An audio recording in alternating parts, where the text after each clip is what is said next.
Hi everyone, it's Kara here from Boho, and today I have a little bit of a different video for you. I am actually going to be doing some iPad lettering, and this is something I've been posting a little bit here and there on Instagram, and people have been asking me how I do it. So I just wanted to film a quick little kind of mini tip Monday to show you what I do, how I letter, and practice my lettering on my iPad. So here I have my iPad Pro. This is the 12 something inch iPad Pro, so this is the big one.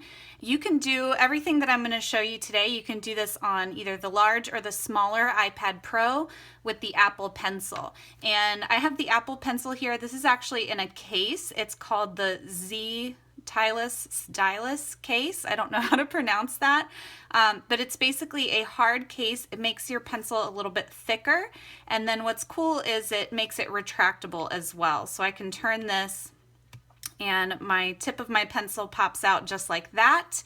And what's great is then I can retract it, and this can clip in my bag, and my tip is protected when I'm traveling with it and things like that. So I really like this case. I'll leave a link to it down below. I found it on Amazon, but if anyone's curious, that's what I'm using here. And then my favorite app for lettering is called Procreate. So we're going to open her up here. I'm going to go into Procreate, which is my favorite app for lettering. And you'll see this here is my gallery. When you log into Procreate, the first thing you're going to see is a few of these art images that come pre-installed that you can play around with. And a lot of these here are just practice and tutorials that I've gone through watching other videos online. And then I've actually started doing a lot of other things on here as well. So you'll see here I have the Plan With Me Challenge prompts from December. I wrote those directly here on the iPad, which was really, really nice. And then my favorite thing to do on here is actually to practice my brush lettering and my brush calligraphy. So to do that, I use files like this right here. And this file is actually a group of screenshots I purchased from Lindsay over at the Postman's Knock. She has a great brush lettering guide available up on her blog now.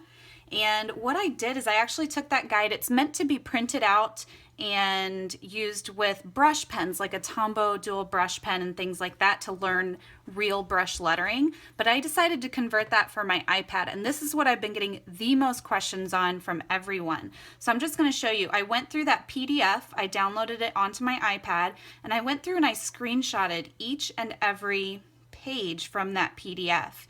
And I imported each image as a layer, so I can turn those on and off. So I've got A, B, C, and so on and so forth. I've got all the capital letters here. And then what I like to do is just grab whichever letter I feel like working on at the moment. So I'm going to grab the G as an example. And I turn that one layer on. All of these other layers are off. So you turn it on and off by hitting this little dot here. And then I go up, I created one final layer at the very top of the page, which I entitled the right layer. And so I make sure that I'm writing on that. And then I'll grab whatever brush I feel like using. And I have this one here. It's called the Pigeon Letters brush pen. And I downloaded this brush pen from Karen over at iPadlettering.com. And I'll post a link down below where you can find all of her different brushes. She has some great freebie brushes and also paid for brushes and even practice sheets on her website.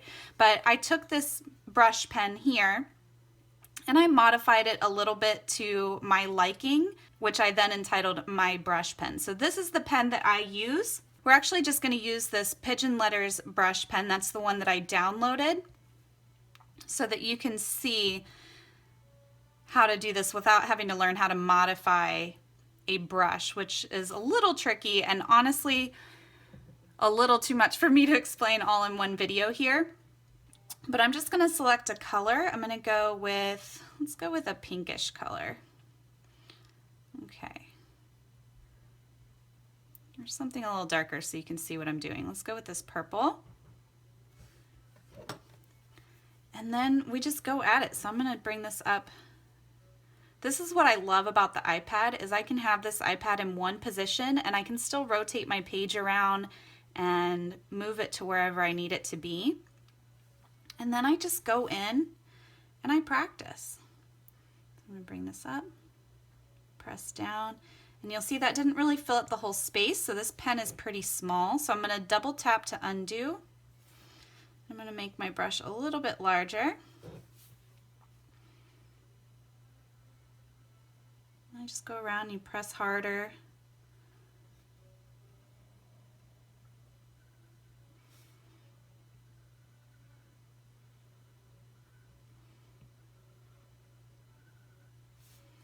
And then you can just practice over and over and over again, which I really like. I like not wasting the paper to practice. And the great thing about this with the Apple Pencil is it's pressure sensitive. So it's really almost just like using a real brush pen. So I'm getting that practice in without wasting my pens or my paper. And then what's great about having this in layers, let me put this back here so you can see it. Let's bring it up really big. Okay, what's great about having this in layers is I can now go down to my G layer and turn that off, and then you can see my practice strokes there that are on the layer above. And I can turn that back on. Oops. There we go. And what's great about writing on this separate right layer is that I can come in and I can erase if there's something that I messed up. I can erase and it does not erase the layer underneath, which is what I really, really like. Okay, so that's just an example of how I do that. Now I'm going to show you how I actually set up this document and how you can do this for yourself as well in Procreate. So I'm going to go back to my gallery and I'm going to create a new document. I have one set up as letter size. I don't remember if this came automatically installed on the app. So what you can do if you don't have this letter size, you can hit new canvas and then you can do a custom size and you can select your measurements. So to do a letter size, I just did inches and then I did 8.5 by 11. So I'm going to cancel this out and I'm just going to go into my letter size document. All right, so there's my letter size page. And then I will go in and you hit this little wrench, insert, and import image. And then we'll go into our photos here, and this is where we'll be able to access our screenshots that we took of the PDF. So what I did is I took screenshots and then I organized them into albums. So I'm just going to go to my camera roll here, and you'll see I have a bunch of screenshots that I had taken. So I'm just going to choose one, and I'm going to scroll all the way back because I have a really great calligraphy freebie that I got from Lindsay over at the Postman's Knock. And let me see if I can find the original here. Here it is. This was a freebie that she offered on her blog a couple of weeks ago. So it'll pop the image right in there and then you just pinch and zoom to resize it and fit it onto the page. All right, so I have that there and then I just hit this little brush and that kind of sets the image. And then the key here is to make sure you create a new layer to work on. So this image is going to be your base layer and you don't want to erase that if there's something that you have to delete. So you just tap on this little squares icon up here and hit the plus sign and that creates a new layer over top. So now that is the layer that we're writing on. So then I can just pull this up and get to work. So I'm going to make this brush a little bit smaller because these are tiny little drills. I'm going to make that even smaller because that's super big still. Okay. There we go. And then you can just practice over and over and over again.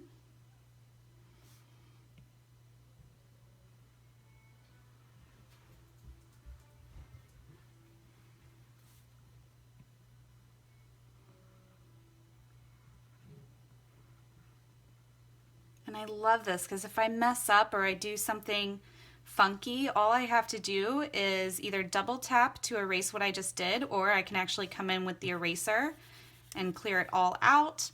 Or even if I have, say, a ton of stuff already on the page, I'm just going to do a couple for example.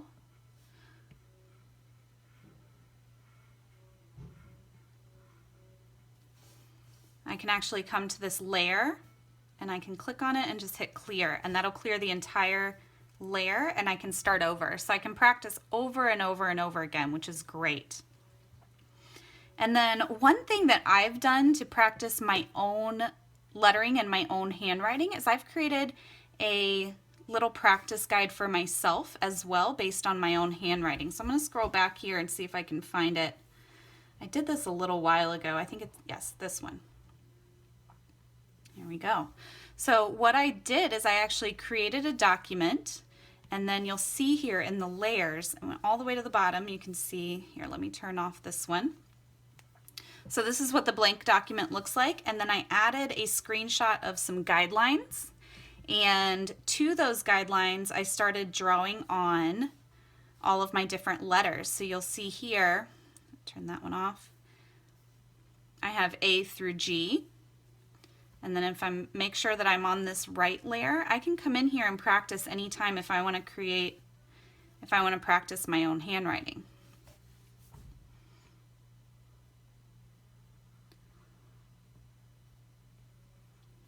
And a lot of these letters are kind of a mishmash of a bunch of different styles that I've looked at and studied over the past year.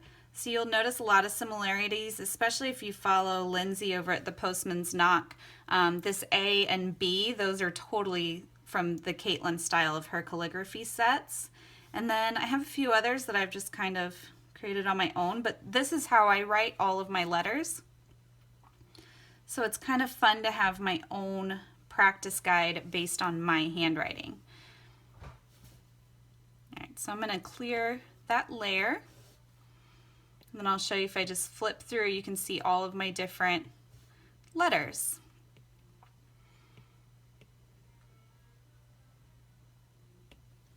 So that is it, short and simple. That's how I practice my lettering on my iPad. You can see I have a lot going on here of different things that I play around with and try. One of my favorite people for iPad lettering, she actually mostly does watercolor brush lettering and graphic design and things like that, but she has a great course over on Skillshare. Her name is Tila Cunningham, and you can find her on everytuesday.com. I'll put a link down below for that as well. But these here that you see at the bottom, these are some of the tutorials that I went through with her course, which was absolutely amazing. I really enjoyed it. It's a paid-for course, but it really taught me a lot about different brushes and different techniques and things like that. So you'll see here I have, this one's kind of fun. It's a little anniversary little wreath thing. And then this one was one that I did on my own after learning how with her class. So I really, really loved her class. So if you're interested in learning more in depth about some different techniques that you can use to really make your lettering stand out on the iPad, I highly recommend her.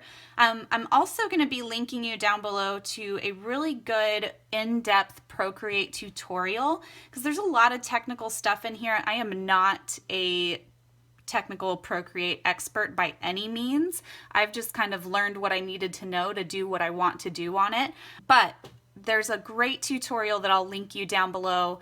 It's here on YouTube. It's about an hour long, but it has some timestamps so you can skip around to learn what you want to learn within the app itself. So I'll link that for you as well. So if there's anything technically that you want to learn how to do, that's a great resource. And then, yeah, so you can see here I did a little rock your handwriting challenge. I did the same thing where I added that guides layer and then I wrote on top of it, just kind of practicing all of my letters. So there's a lot that you can do on here. I've even created, let's see, I think it was this mandala. I actually drew this in an app called Amaziograph, but then I came in here and I kind of went over it, but I added some different backgrounds. And based on what I learned in Tila's class, I was able to create these. So if you use the different layers, you'll see here how it converts into these different styles, which is really, really cool. And that's something I learned how to do from her. But yeah, so I have a few different options there, or I can just leave it black and white. There's so much that you can do on here and way too much for me to teach all in one sitting. But if this is something that y'all are interested in, I know that not everyone has an Apple Pencil and a iPad Pro. But if there's enough of you out there that are curious and you want to learn more, I'm happy to share my experiences along the way and kind of teach you little tidbits when I can. So if that's something you'd like to see, let me know in the comments below, and I will look forward to seeing you all on Friday. Bye!